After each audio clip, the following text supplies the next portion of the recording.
colocados diante da tua patente mão, dependendo do Senhor e confiando no Senhor, em nome do Senhor Jesus. Amém.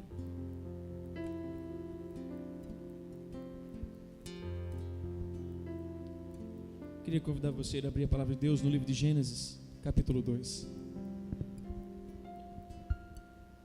Mesmos assentados.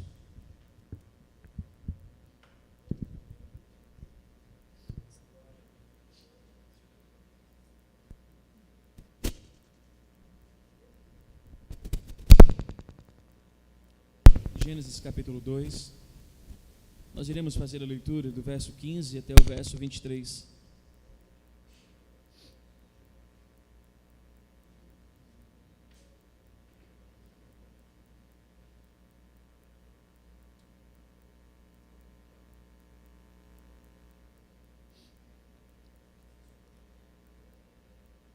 Se você tiver dificuldade, é só abrir a Bíblia, tá? Passou o índice, você vai encontrar o livro de Gênesis. Gênesis capítulo 2, versículo 15 até o versículo 23. Eu farei a leitura e peço que os irmãos possam assim acompanhar a palavra do Senhor. Diz assim a palavra de Deus: Tomou, pois, o Senhor Deus ao homem e o colocou no jardim do Éden, para cultivar e o guardar. E o Senhor Deus lhe deu esta ordem: de toda árvore do jardim comerás livremente, mas da árvore do conhecimento do bem e do mal, essa você não deve comer, porque no dia que dela comeres, certamente morrerás. Disse mais o Senhor: não é bom que o homem esteja só, far-lhe uma auxiliadora que lhe seja idônea.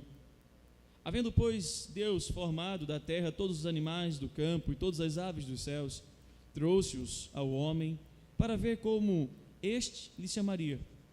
E o nome que o homem desse a todos os seres viventes, esse seria o nome deles. Deu o nome o homem a todos os animais domésticos, às aves dos céus e a todos os animais selváticos.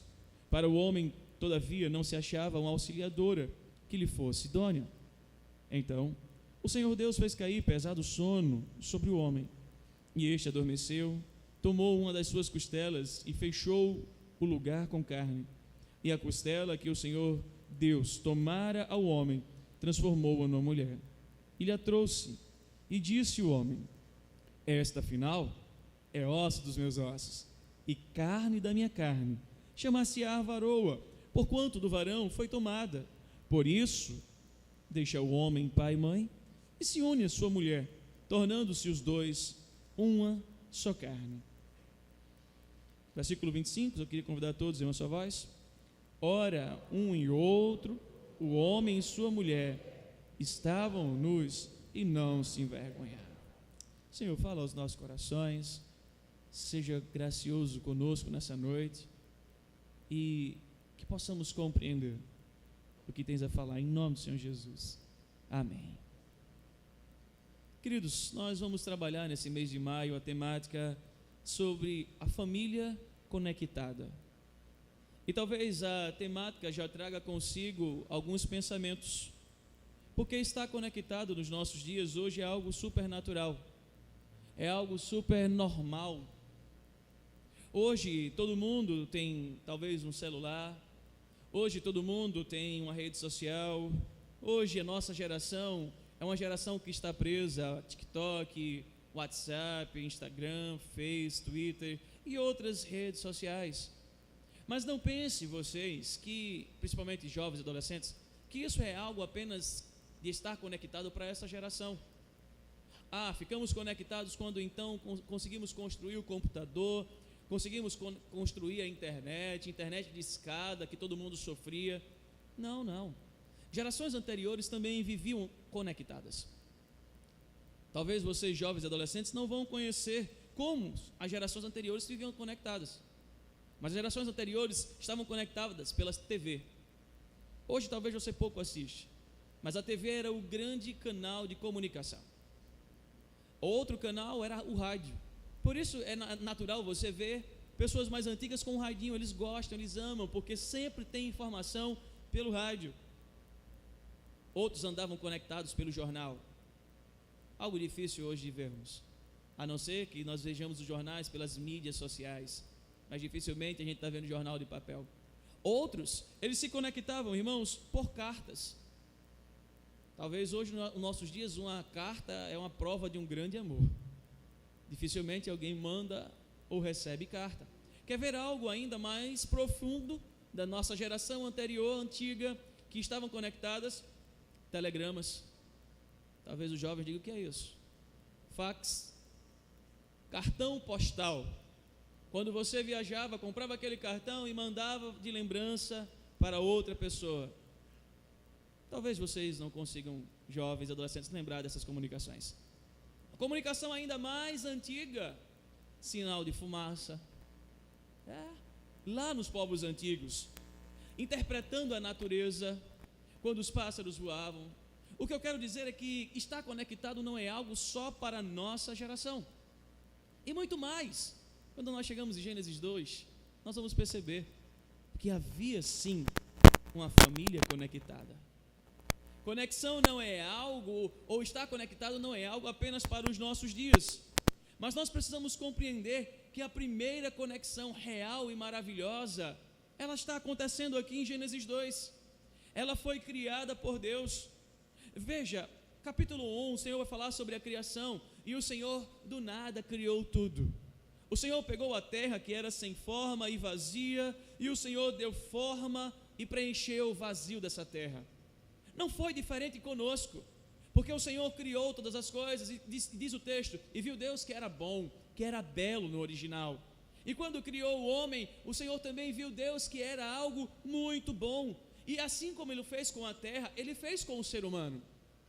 Nós éramos vazios, mortos, nós não tínhamos forma. E sabe o que foi que Deus fez? Deus enviou o seu Espírito e deu forma à nossa vida e preencheu o nosso vazio. Começa agora uma verdadeira e uma perfeita conexão. Começa agora um preenchimento de algo que nada, humano falando, poderia preencher. Começa agora no meio de uma construção onde o pecado não existia, porque o pecado só vem existir no capítulo 3, há algo maravilhoso e perfeito, onde Deus está dizendo para Adão e para Eva: olha, eu vou me relacionar com vocês, eu vou me conectar com vocês, eu vou ter diálogo com vocês, vocês não vão precisar de sinal de fumaça, vocês não vão precisar de WhatsApp, vocês não vão precisar de nada terreno, porque eu basto a vocês. A conexão minha e de vocês vai ser algo que vai trazer toda alegria, paz, toda a felicidade que você e qualquer ser humano possa desejar. A propósito, como falei, o pecado não havia entrado, o pecado só vai entrar no capítulo 3, por isso que a conexão e a comunhão daquela família era extraordinária. É ali que é feito o primeiro casamento, aonde Deus, Ele é a testemunha e também o autor desse casamento. Deus está em total conexão com o seu povo, com a sua criação. Por isso nós já podemos compreender uma coisa de forma real: a verdadeira conexão, queridos irmãos, não está no 4G, no 5G, não está no Wi-Fi que a gente chega nos lugares e pede a senha.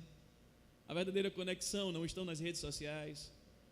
A verdadeira conexão não está em casa, ficar maratonando na Netflix ou qualquer outras coisas que nós possamos fazer.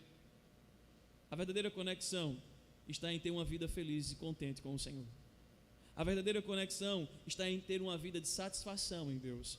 A verdadeira conexão está em ter uma vida de realização no Senhor. E você e eu, nós precisamos entender que realização não é quando nós conseguimos conquistar aquilo que sonhamos. Realização não é quando conseguimos comprar aquilo que desejávamos. Realização não é quando conseguimos passar naquilo que anelávamos. Ou quem sabe, realização não é conquistar aquilo que sonhamos, desejamos e lutamos a vida inteira para conseguir ou conquistar.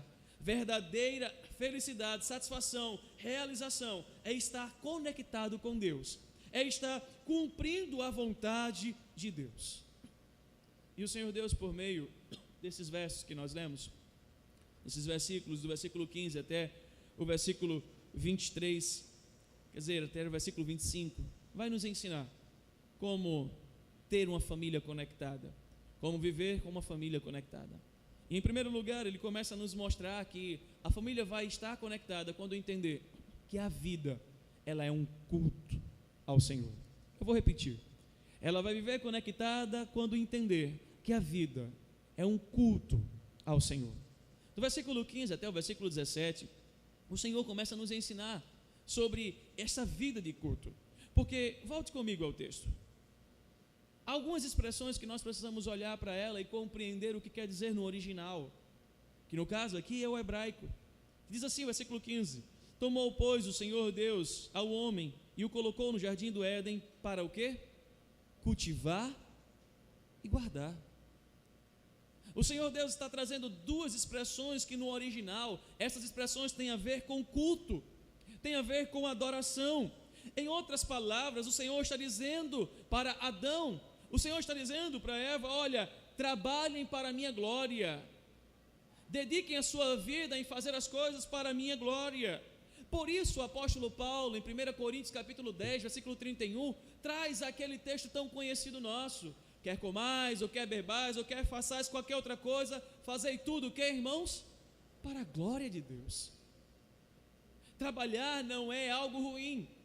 A propósito, quem criou o trabalho foi Deus.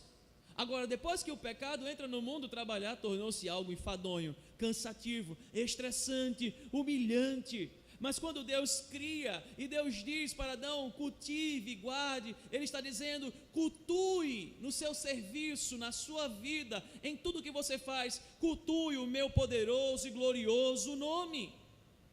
Precisamos compreender que essa vida de culto que o Senhor está aqui dizendo e serviço não é como eu e você desejamos.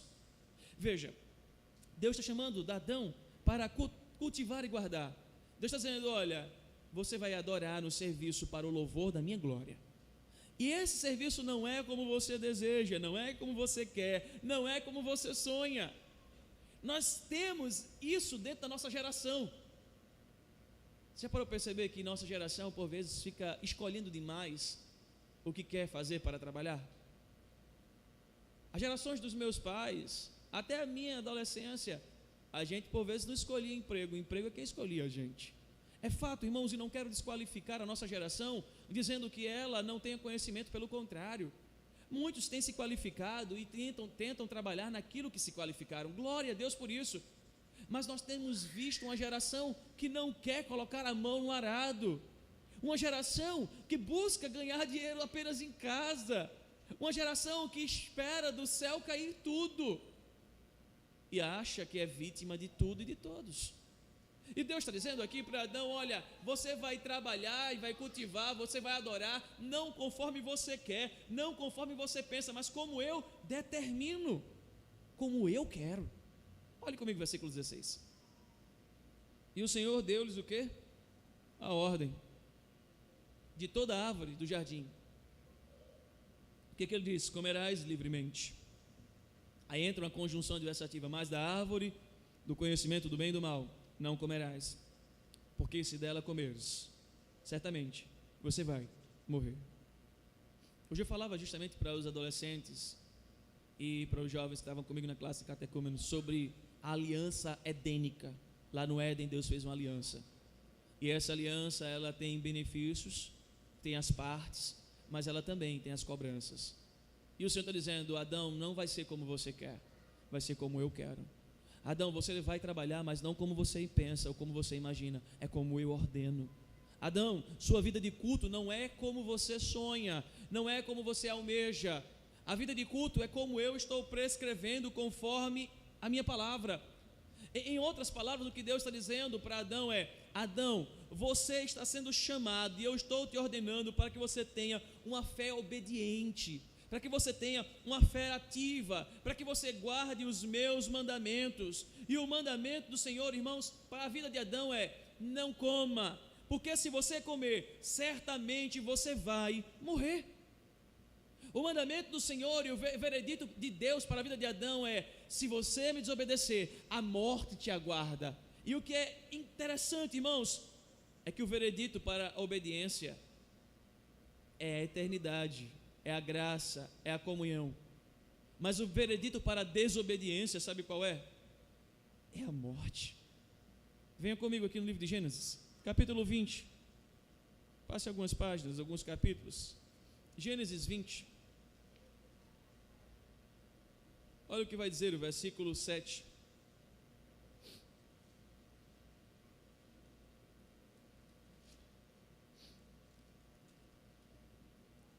Nos diz assim a palavra do Senhor, Gênesis capítulo 20, versículo 7.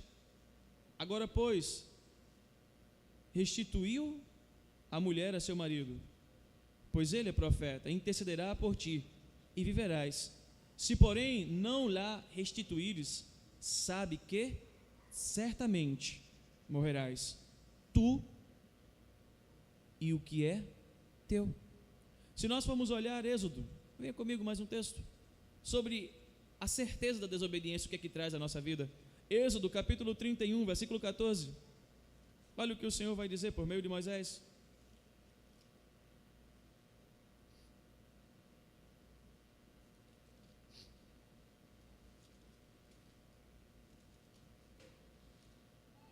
Êxodo capítulo 31, versículo 14. Se você achou, acompanhe na leitura.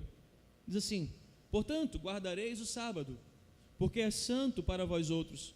Aquele que o profanar vai fazer o quê? Morrerá. Pois qualquer que nele fizer alguma obra será eliminado do meio da onde? Do seu povo. O Senhor está dizendo: você quer viver uma família conectada, uma família abençoada? Você precisa compreender, a sua vida é um culto. Por isso, queridos irmãos, que quando Deus nos criou, Deus criou a criatura, o ser humano. Ele criou essa criatura para viver pela fé na palavra de Deus. Ele criou essa criatura para viver em obediência à palavra de Deus. Ele criou a criatura não para viver em autossuficiência, não para viver em uma prepotência, orgulho, vaidade. Ao contrário, todas as vezes que nós buscamos a nossa autossuficiência, todas as vezes que nós buscamos o nosso orgulho, nós estamos afrontando Deus, sua vontade, sua palavra e seu mandamento para a nossa história. Nós somos criados para o louvor da sua glória, nós somos criados para obedecer o Senhor. Venha comigo, Deuteronômios capítulo 8, versículo 3, diz assim a palavra do Senhor: ele te humilhou e te deixou ter fome, e te sustentou com o maná que tu não conhecias, nem teus pais o conheciam, para te dar a entender que não só de pão viverá o homem, mas de tudo que procede da boca do Senhor viverá o homem. Se você quer ter uma família conectada, eu não estou dizendo para você cortar hoje a Wi-Fi da sua casa, eu não estou dizendo para você cortar a Netflix, ou cortar o jornal, ou qualquer outro sistema de comunicação, para que você esteja conectado. Eu estou chamando você para cortar aquilo que não te conecta a Deus, aquilo que afasta a tua família do Senhor Jesus, da palavra do Senhor, da comunhão com o Senhor, da intimidade com o Senhor. Você e eu, nós precisamos entender que uma família conectada não é porque tem uma internet ou rede social. Uma família conectada é porque ela está ligada ao Rei dos Reis, Senhor dos Senhores. O Senhor começa justamente chamando Adão para essa compreensão. Adão, quer viver uma família conectada? Conecte-se em mim. Viva uma vida de serviço em adoração ao meu nome. Não sirva para a sua glória, não sirva para a sua satisfação, não sirva para o seu querer, para o seu orgulho. Você vai cair em tentação. E nós vamos ver isso depois no capítulo 3. Em segundo lugar, irmãos, esse culto que o Senhor chama Adão para viver nessa conexão, ele não convoca só Adão, ele convoca toda a família. Olhe comigo, versículo 18 até o versículo 23, eu não vou fazer toda a leitura, mas do versículo 18 a 23 ele mostra que essa conexão é para toda a família. E diz assim: disse mais o Senhor: não é bom que o homem esteja o quê? Só. Far-lhe-ei uma auxiliadora que seja idônea. Deus criou todos os animais. Deus chama Adão e diz: Adão, dê o nome a eles. Tem macho, tem fêmea. Vai lá, Adão, trabalha, conecta comigo, faz o teu serviço. E tudo que fizeres aí, você está fazendo para a minha glória, tudo será feito como você assim escrever. Só que dentro dessa estrutura, entre relação dos animais, ele não viu nenhuma mulher que fosse idônea para Adão. Ele não viu que nenhuma mulher pudesse, ou nenhuma fêmea ali dos animais, pudesse ser algo maravilhoso para Adão. E aí ele vai e diz: olha, não é bom que o homem esteja só. Não é bom. Far-lhe-ei uma auxiliadora. E o que é extraordinário, irmãos? O Senhor está dizendo assim: Adão, eu vou dar a você um relacionamento, mas não é um relacionamento modelado pelo mundo. Adão, eu vou te dar um relacionamento, mas não é um relacionamento modelado pela internet, pelas éticas dos nossos dias, pelas filosofias dos nossos dias. Adão, eu vou te dar uma mulher, e esse relacionamento é modelado segundo a minha vontade. Ela vai ser uma mulher idônea, uma mulher auxiliadora. Em outras palavras, uma mulher que corresponde a Adão, uma mulher que atende. Você não vai mais estar só. E o que é extraordinário, irmãos, a ideia do hebraico de que homens e mulheres, quando eles são criados por Deus, eles não são diferentes, eles são apenas diferentes na sua sexualidade. No hebraico, a ideia de homem e mulher, a única diferença é que eles são diferentes na sexualidade, mas diante de Deus, eles são a imagem e semelhança divina do Senhor. E o Senhor está dizendo: Adão, eu vou criar alguém, mas não é pior do que você, não é alguém superior a você. Eu vou te dar, mas não é que você será superior e ela será inferior. Pelo contrário, o que diferencia a sexualidade de vocês, mas vocês diante de mim, vocês serão a imagem e semelhança. Para que vocês vivam essa conexão comigo, é necessário que a família cultue o meu nome. É necessário que a família esteja prostrada aos meus pés, Adão. E aí eu gosto de uma frase de Matthew Henry, que ele diz que a mulher, o Senhor deu sono a Adão, e a mulher, ela foi tirada das costelas. E ele diz assim: a mulher, ela não foi feita da sua cabeça para estar acima dele, nem de seus pés para estar sendo pisada por ele. Matthew Henry vai e continua dizendo: mas do seu lado, para ser a sua auxiliadora, aquela que corresponde, de debaixo de seu braço, para ser protegida, e de perto do seu coração, para ser amada. O Senhor vai dar esse sono profundo, traz essa mulher e diz: agora, Adão, você deve amar, agora, Adão, você deve servir. Lembra aquela expressão cultuar? Lembra aquela expressão do versículo 15, cultivar e guardar? Você aprendeu, Adão, que isso é adoração, isso é serviço. Ensine a sua esposa também a me adorar, ensine a sua esposa também a me servir. Adão, uma família que está em serviço ao meu nome, que está em adoração ao meu nome, é uma família que vai crescer, é uma família que vai progredir, é uma família que vai avançar. Todavia, o que nós ouvimos na nossa geração não é isso. Quais são os pontos para que uma família possa crescer? Quais são os princípios para que nós tenhamos na nossa geração uma família de sucesso? Quando nós começamos a avaliar, Cristo está em último lugar. Porque sucesso para a nossa geração, primeiro, está envolvido sobre dinheiro, sobre títulos, status. Sucesso não está envolvido sobre viver servindo ao Senhor.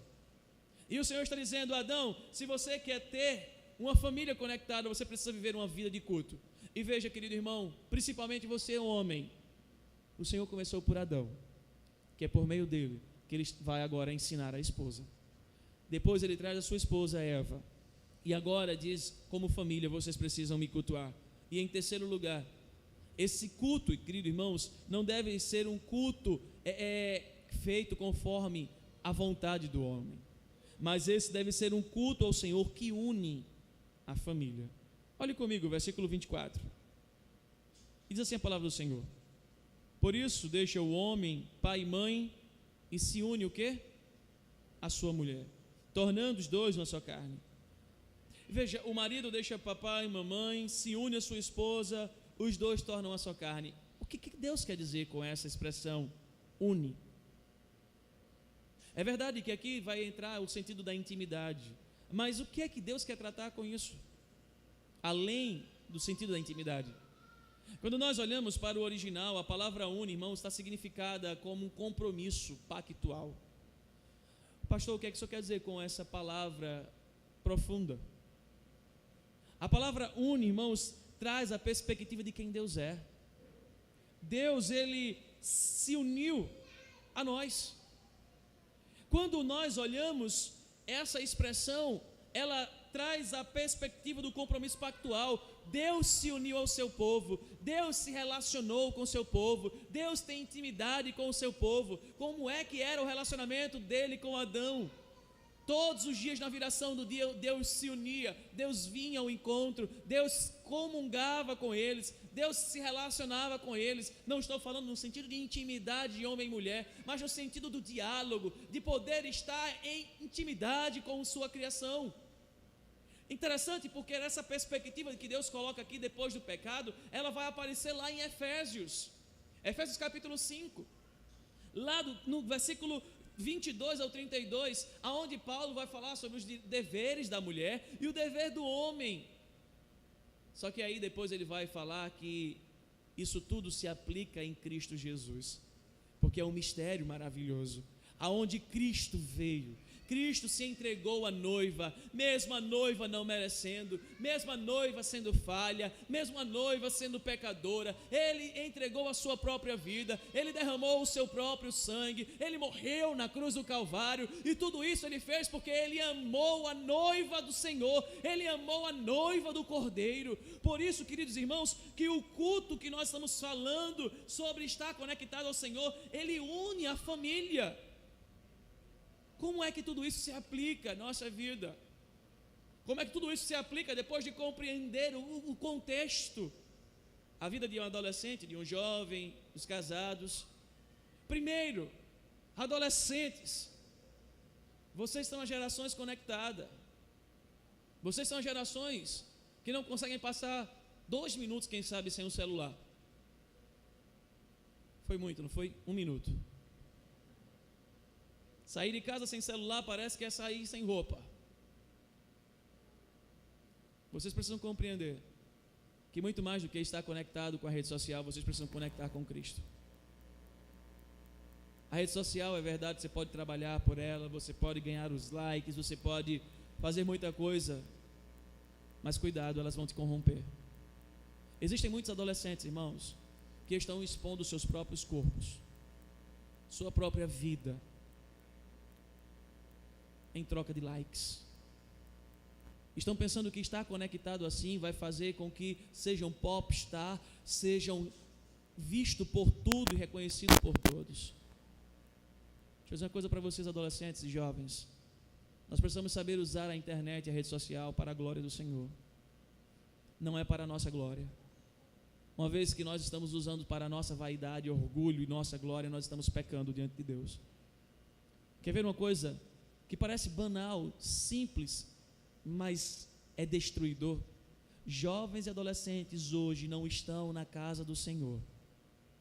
Deveriam estar, e estão, quem sabe, no shopping, no campo de futebol, em qualquer outro lugar, e tirando foto no dia do Senhor, dizendo: que local maravilhoso, que lugar belo, que noite agradável. Eles estão pecando e expondo o seu pecado sem nenhuma vergonha. Eles estão pecando e mostrando para o mundo que é normal esse pecado e que é agradável, e não é.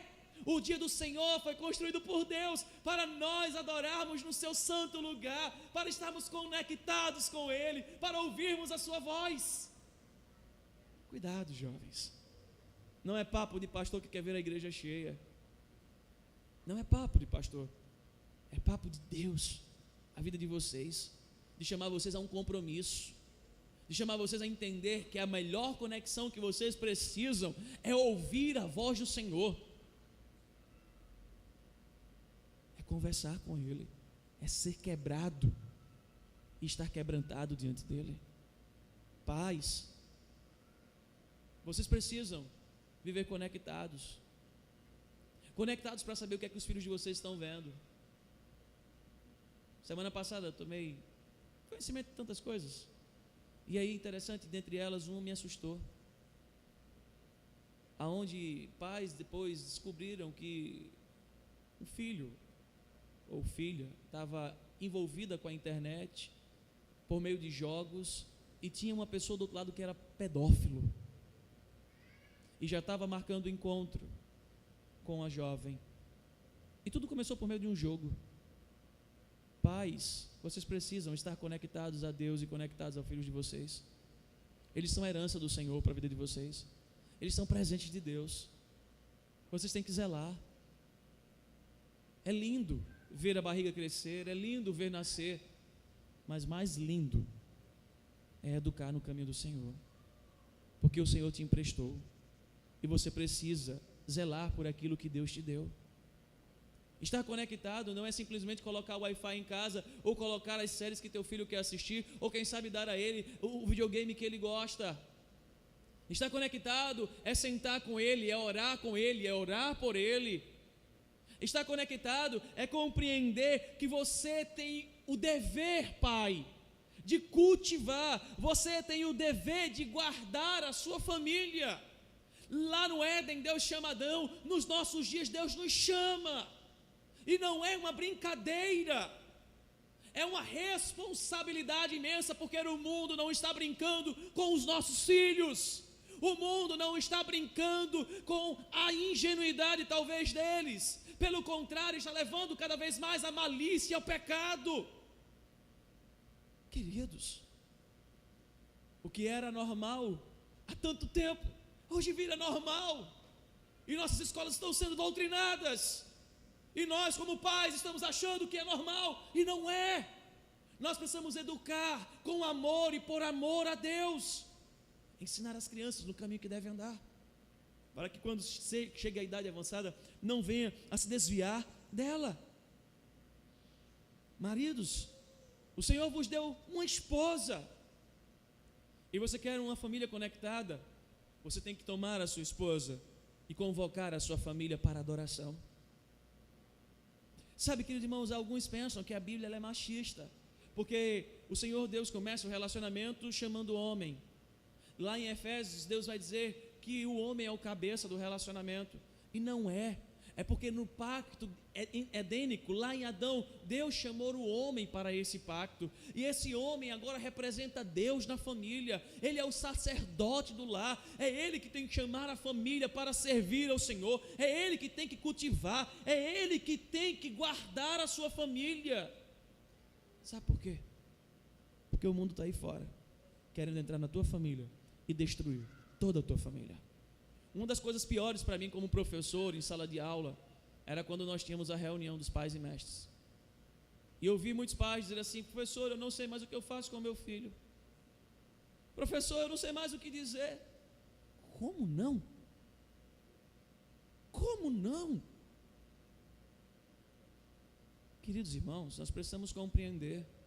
Eu não estou chamando você para ser autoritarista, para ser machista, muito menos para ser agressor da tua família.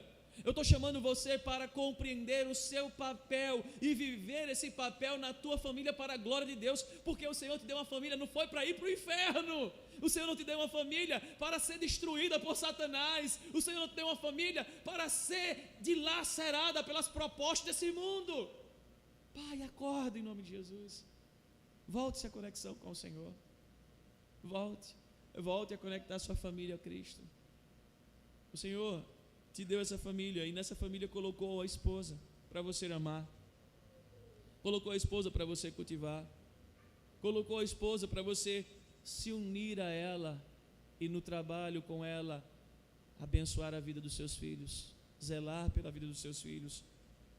Lembre-se, querido pai, querida mãe, filhos, o Deus que se uniu à nossa vida por meio de Cristo é o Deus que nos chama nessa noite para estar unidos a eles por meio de Cristo e vivendo conectados a Ele. Não vai adiantar, adolescentes, vocês buscarem conexão longe de Cristo, porque no final das contas, se Cristo te ama e te escolheu, a conexão que você vai encontrar para ser feliz é nele. Pais, a conexão de uma verdadeira família é justamente apenas em Cristo e por meio de Cristo. Por isso Deus, no capítulo 2, chega para a família, agora Adão e Eva, e diz: olha, você deve, Adão, viver servindo para o louvor da minha glória. Ensine a sua esposa a servir para o louvor da minha glória. E outra, se una a ela, assim como eu me uno a você. E não permita que o pecado faça separação. Todavia nós vamos perceber próximo domingo, capítulo 3, que o pecado entrou na família e a conexão, ela começou a ser perdida. Porém, Se nessa noite a conexão está sendo perdida, eu quero te chamar a se conectar novamente com o Senhor. A você, adolescente, jovem, a vocês, pais, a nós, servos do Senhor. Feche os seus olhos e vamos orar.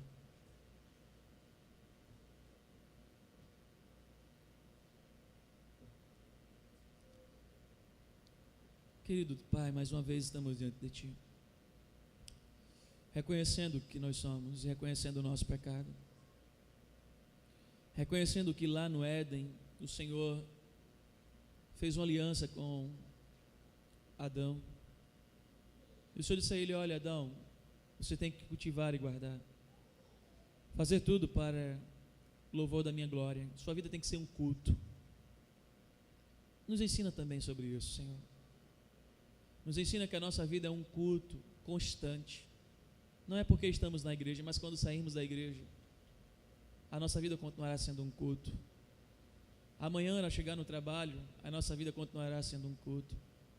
Nos ensina, Senhor, que quando chegarmos em casa, a nossa vida é um culto para a nossa família, para que minha esposa veja Cristo em mim, para que os filhos vejam Cristo em mim, para que possamos nos reunir nesse culto e glorificar ao Senhor. Todavia, Pai, se as famílias, se cada integrante não tem nessa noite aqui conseguido viver esse culto, vai ao encontro de cada coração, começando do mais novo até o mais velho. Atrai a vida deles, chama-os de volta a atenção, para que eles sejam conectados de um local que nunca deveriam sair, para que eles sejam atraídos por Tua graça e pelo Teu favor. Espírito Santo de Deus, nessa noite, como cantamos, reaviva, traz de volta essa conexão, para que o Teu povo tenha sede e fome de ter famílias vivas, famílias que glorificam o Teu nome e revelam Cristo Jesus. Em nome de Jesus, amém. Nós vamos louvar o hino que está no nosso boletim, nos preparando assim para a ceia do Senhor. E eu convido os presbíteros a tomar a mesa comigo para esse momento da ceia do nosso Pai.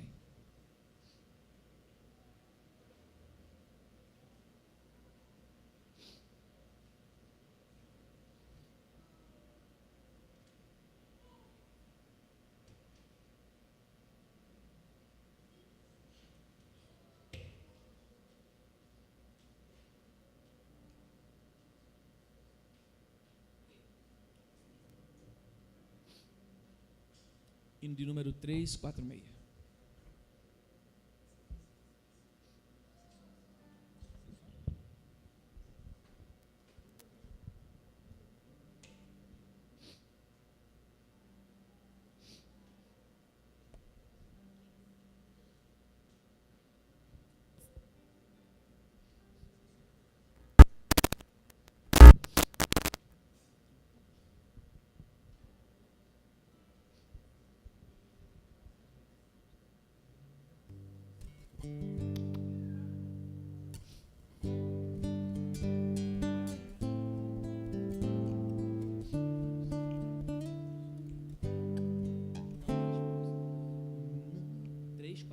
Vamos louvar ao Senhor. Não nas mãos, mas em minha alma tomo o corpo de Jesus e em figura bebo sangue derramado sobre a cruz do Senhor, o excelso Mestre, comemoro o grande amor, proclamando a sua morte pelo pobre pecador. Vem Jesus, vem Jesus, Senhor bondoso, teu Espírito instruir, para que nos dois emblemas eu te possa discernir.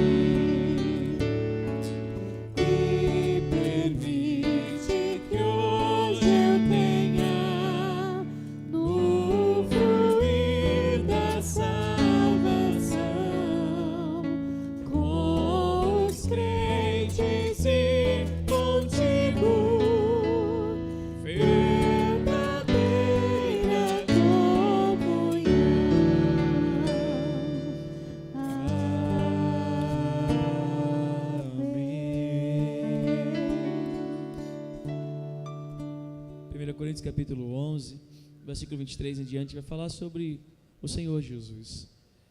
O apóstolo Paulo vai dizer que o Senhor, Ele morreu em nosso favor, que o Senhor se entregou em nosso lugar. E ele diz que